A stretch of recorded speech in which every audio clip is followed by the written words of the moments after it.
আসসালামু আলাইকুম ওয়া রাহমাতুল্লাহি ওয়া বারাকাতুহু। আজকে আপনাদের মাঝে আমি দুইটা ঘটনা শেয়ার করব। এক নম্বর ঘটনা হচ্ছে ইব্রাহিম আলাইহিস সালাম স্বপ্নে দেখলেন যে তার প্রিয় একজনকে কুরবানি দিতে হবে। তার প্রিয় ব্যক্তি হচ্ছে কি ইসমাইল আলাইহিস সালাম। তো ইসমাইল আলাইহিস সালামকে কুরবানির জন্য প্রস্তুত নিচ্ছেন এবং গলায় ছুরি দিচ্ছেন, কিন্তু ছুরি দিয়ে গলা কাটছে না। অনেক চেষ্টা করলো কিন্তু ছুরি দিয়ে গলা কাটছে না।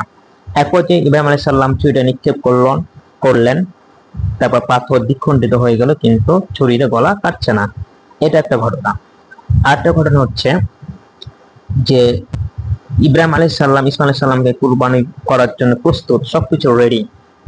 ঠিক সেই মুহূর্তে আল্লাহ সুবহানাহু ওয়া তাআলা ইব্রাহিম আলাইহিস সালামকে একটি দুমা পাঠিয়ে দিয়ে বললেন এবং বললেন যে এটা ইব্রাহিম আলাইহিস সালামকে কুরবানি করতে বলো।